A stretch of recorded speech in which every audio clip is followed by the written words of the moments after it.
Welcome to Whips in the Dungeon. I'm Dex, and this is my clickbait, Bunny. Bunny helps me start a lot of these videos because she's just a great little dog and she's so soft. And it catches people's attention. So tonight we have another unboxing. This is probably, predictably, my last unboxing of any kind until next fall. I always try to get a whip out of Peter Jack for my birthday in August, and usually we have that unboxing late August or mid-September. But we had an opportunity. Let me put Bunny down so she can go off and play. As most of you know, Skip Sansui passed away a couple years ago, and he was an excellent whip maker and lived in the Northeast. And I heard of a new whip maker who I believe hails from Massachusetts, and I'd heard nothing but great things about her, okay, at Irish Whips. And so I was curious. I always want to keep up with new whip makers to try to stay current. And as most of you know, the word's already out on the street. Peter Jack's going to retire from plaiting after his 50th year of plaiting. And he started his 49th year of plaiting in July. So if you're going to order a Peter Jack, you better get with it. But who's going to replace Peter Jack? Well, we have to have other whip makers coming up. I've done some reviews of Desert Minx at Mojave Outliers. She's an excellent whip maker. I just did a review of Giovanni Celeste in Italy. I have nothing but great things to say about his bullwhips. But I knew nothing about Alyssum at Irish Whips. And I thought, well, her whips are reasonably priced. I must say that. And I'll never put prices in my videos because I want the video to have resilience and be around for years and years and years, and for you to enjoy my opinion of her whips. But I don't want to put a price out because prices are going to change. The market goes up and down, and whip makers become more skilled, and I want them to have the option of setting their own price without any influence by Dex. So we're going to unbox this. I also did something that I don't normally do. I think I ordered one of almost every kind of whip she makes, which is very unusual for me. But I wanted to see what her work was like and be able to assess it. So this is what we're doing. We're going to first unbox it, take a look at it. We're going to take a look at all of the things in the box. Then I'm going to have some short videos, follow-up videos that go do a deep dive on each one of these things. So one thing I'll comment on is this is about a pizza-sized box, but it's not actually designed for pizzas. But I actually highly approve of this type of box being used to ship whips. Not too many whip makers. In fact, no whip maker that I know of other than maybe Bill Nelms shipped a whip in a pizza box once, or a pizza-sized box. So that's wonderful. So what do we have in the box? Well, let's see. Let's see if I can get it, or I can look at it. It's nicely padded. So what do we have in here? I ordered match sets of cats, and that's what it looks like is the first thing here. And what I was really looking for, the last set of cats I ordered were 6mm, and I wanted to see what, if she was able to do a 3mm cat. Okay, 3mm cat sails through the air and catches less air than a 6mm cat. So these are 3mm cats. Very nice plaiting. Now, she did them in 12 plait, And I went back and looked at my order, and I didn't specify. So there's nothing wrong with doing a 12 plait. If she had asked me, I would have said, well, 16 plait, because most all my whips are 16 plait. But it's nice. She's got kind of a, I'm going to call it a conch, for a better word, at the end of her Turk's head with her logo stamped on it, her Irish whips. Very nice. That's a nice touch. So that's a whipmaker stamp. The plus of having a whipmaker stamp is it makes a whip readily identifiable, okay, which I like. There's a lot of great whip makers that didn't do that, okay. To my knowledge, Mike Murphy didn't have a whip maker stamp.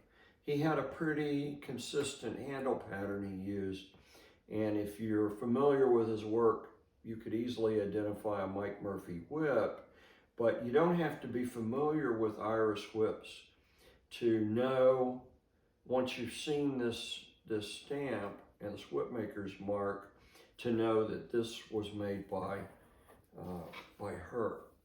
Okay, so the taper's nice on the thong.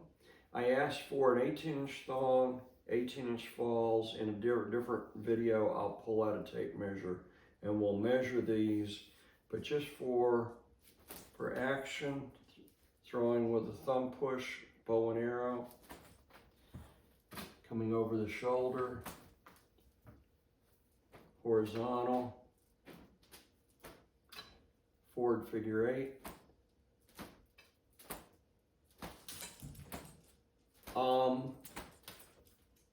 It's a really nice cat. It's I'll go into the deep dive in a different video. It's gonna sail really nice. Might be a little bit tip heavy.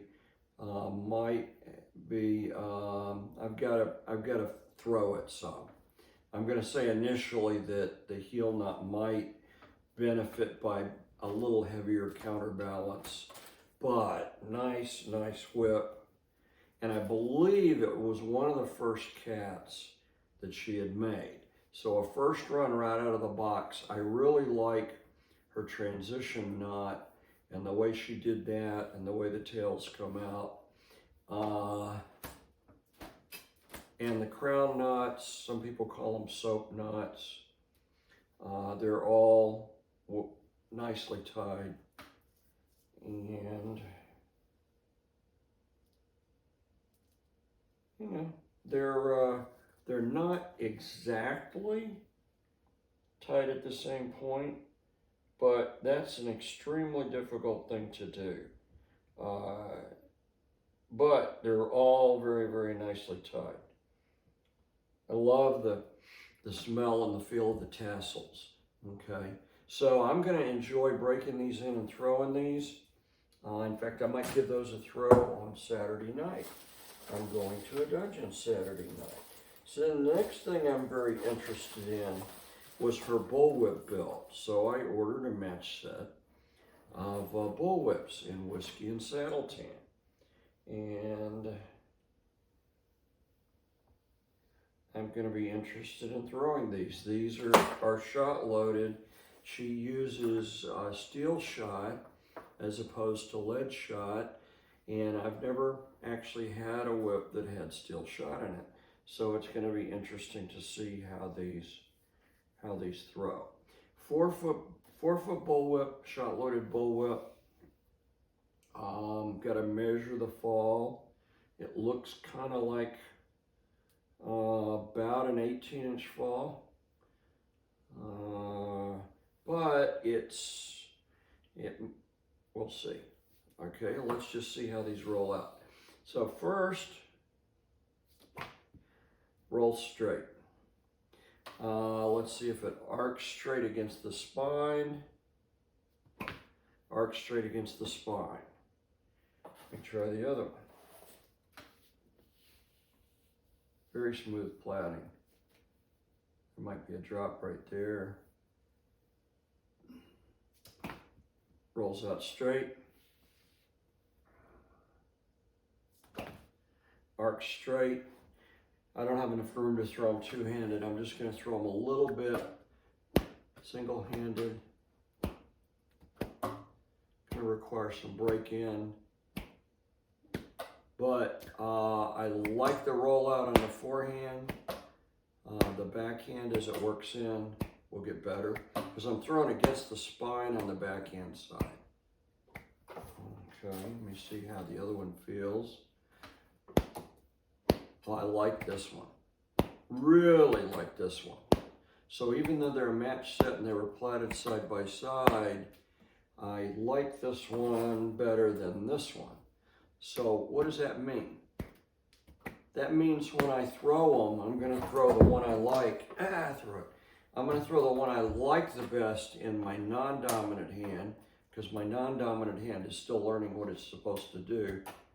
And in my dominant hand, I'm going to throw the whip that it doesn't feel like it's behaving itself quite as well. It's rolling out really good on the forehand side. When I roll it around on the backhand side, the upper part of the thong seems to be just a little bit, have a little bit more Viagra and be a little bit stiffer for whatever reason than this one. This one is behaving itself nicely on the backhand side and is almost forming a crack, and it just came out of the box. Beautiful, beautiful, beautiful whip. This one will work in and be a beautiful whip, but it's just not quite up to what this whip is. So they're identical twins, but they have their own personality and their own characteristic. But I'm going to be very interested in breaking those in. If for no other reason, I want to see what a whip that has steel shot in it is going to feel like when I've been throwing paracord for all these, or throwing lead shot for all these years. Okay, so we should have a match set of 3-foot snakes. What I'm really interested in a snake is a snake that's going to be lively and is going to behave itself. Okay, so let's see. It rolls straight. It arcs against the spine straight. Oh wow, I like that. And I like that. And I believe in the snake, she also used steel shot.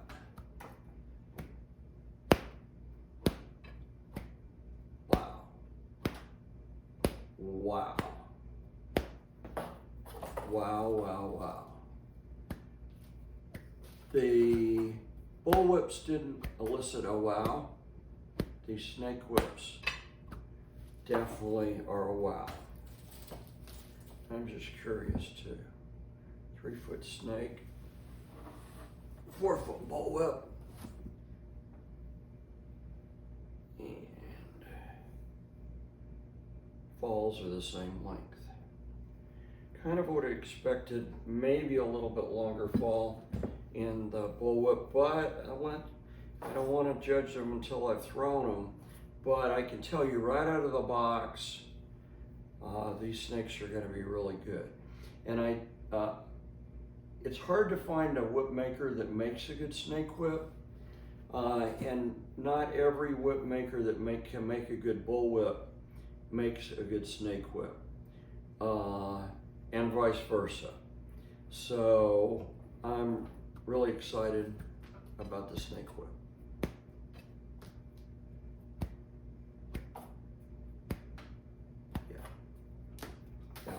Yep. So I'm going to be throwing these a lot. I only own one other pair of snakes.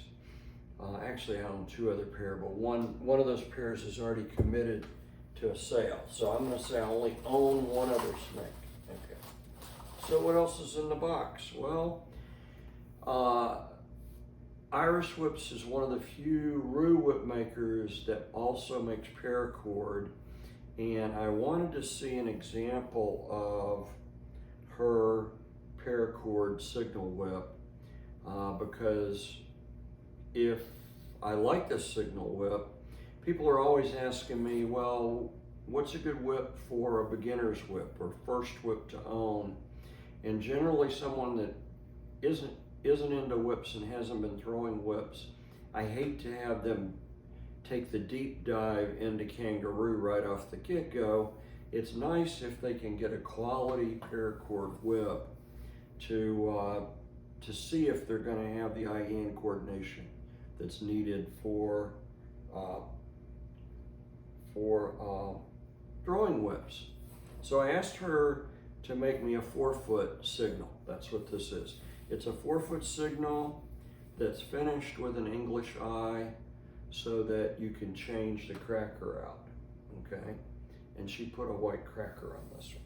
Actually, she put white crackers on all of them. Now, this one's been thrown a little bit. Interesting. She probably was excited about that bullwhip and wanted to throw it a little bit and test it out. Okay, so 4-foot signal, rolls out with a bow and arrow, arc straight against the spine. Let me see if I can come off the shoulder with it.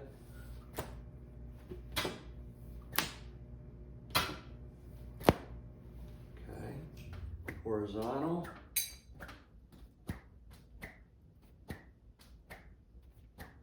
Overhand.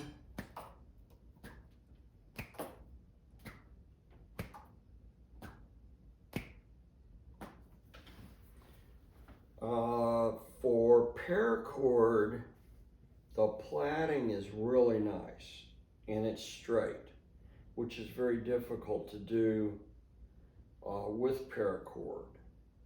So kudos to Iris Whips for making a really nice paracord signal whip. She's ending it kind of with a tailpiece and an English eye, and actually the way she's doing her English eye reminds me of the way Peter Jack does his English eye, which isn't, there's absolutely nothing wrong with it. Jack calls it a Kiwi eye because he's in New Zealand. Iris Whips is in Massachusetts, but if you had the two whips side by side, you'd go, oh, those are very similar, done in a similar way. But it doesn't matter. The goal is to be able to change the cracker out on the end of a signal whip without having to send it back to the whip maker to have a new cracker plaited into it. And the English eye, or a variation of it, allows you to do that, okay? So I'll give you more impressions of this signal in a future video. I like the weight of it. I like throwing it overhand. I don't have room to really throw it horizontal, but a lot of people in the US that throw signals throw them horizontal. So I don't know how this signal would hold up to horizontal style throwing over time as it gets broken in and becomes more flexible. To throw it horizontal, you have to increase your speed of the whip to keep it on an even plane. But overhand, forward figure 8, it's lovely. Bow and arrow, lovely. Over the shoulder, which is essentially the same rollout and same action that the bow and arrow gets. So very nice and not overly expensive. So this is a viable option for a beginning whip thrower that's just getting started. I'm probably one of the few whip throwers in the country that likes to throw short snakes in the dungeon. Most are throwing signals and bullwhips, but I just like the flow. A snake has flow and an action with the fall that a signal whip will never have. So that's what I like about the snake, is it's got this flow and this dance that you just don't get out of a signal, no matter how good the signal is. So I really like the snakes. I'm intrigued by the signal. The jury's out on the bullwhips because I'm just going to have some time to break them in. Looking at pictures of these before she mailed them, I thought they were going to have too much Viagra, but my opinion is once they get broke in, and this one's just so much more fluid. This one is really fluid right out of the box. This one is a little stiffer, and I'll have to weigh them. It feels heavier in my hand than this one. Don't know why, but it feels heavier in my hand. Like it's got a nanohair more shot in it. I don't know. I'll throw it on a scale and see what I can come up with for you guys. Okay, but it's hard to find a cat maker that makes cats at a reasonable price. Okay, I think we found a cat maker here. They certainly were reasonably priced. I'm going to be honest right out of the box. They feel a little bit tip heavy, which to me would mean a little heavier counterbalance in the heel knot. But nice. Listen to them. Just listen to them sing through the air. Wow. Maybe I got enough room to throw these. Let's see here.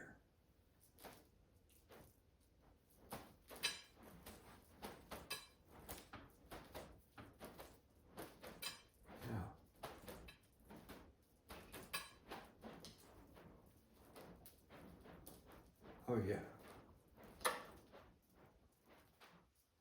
Wow.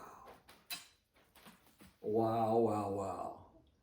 Once they're broken in, as they break in, these tails are gonna get more fluid and they're gonna have better flow. So I gotta throw some conditioner on these and I gotta work with these and break them in. And when I come back and do the other video on these cats, I'll bring my tomcats out and we'll compare them side by side. And you can see, I think this is one of the first sets of cats that Irish Whips has made. So it's almost not a fair comparison to compare them to a tomcat with a tomcat maker that had been making cats for, for over a decade. But that's the only thing I have to compare with that's in the 3mm category. Okay, so we'll just do those comparisons and learn as much as we can. I really like the whip maker's mark. I know that's a small thing, but to me it's a big thing because it helps identify the whips. So kudos to Irish Whips for doing that, taking the time to do that. I like the size of the Turk's heads. They all fit nicely in my hand, no problems there. And I will throw these bullwhips tomorrow and give you some more feedback.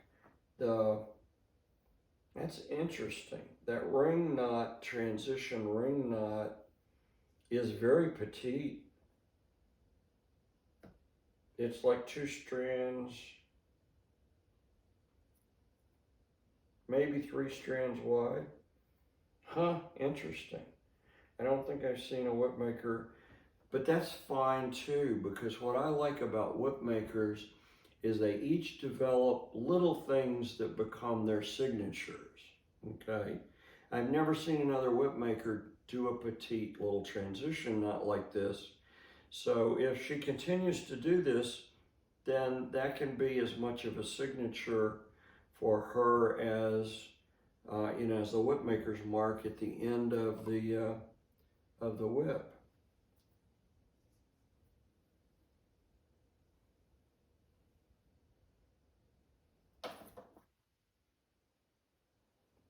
Okay. I don't know what else to say in this video. It's a lot for an unboxing, but we've got 1, 2, 3 sets of matched whips and a signal whip, all in the same order, all in the same unboxing. It was a lot of work by the whip maker. I don't want to misrepresent. I think it took about 2 weeks, maybe 2.5 weeks to make all of these whips. It was a lot of work, a lot of work. And I will say she was very good in contact by message and sent photos along the way of the build process, which I liked. That was very nice and very forthcoming. So kudos to her. I'm going to send her a copy of this video, let her take a look at it and see if I missed anything. If she indicates I missed anything, look for it in the detailed description below the video. As always, thanks for watching Whips in the Dungeon. And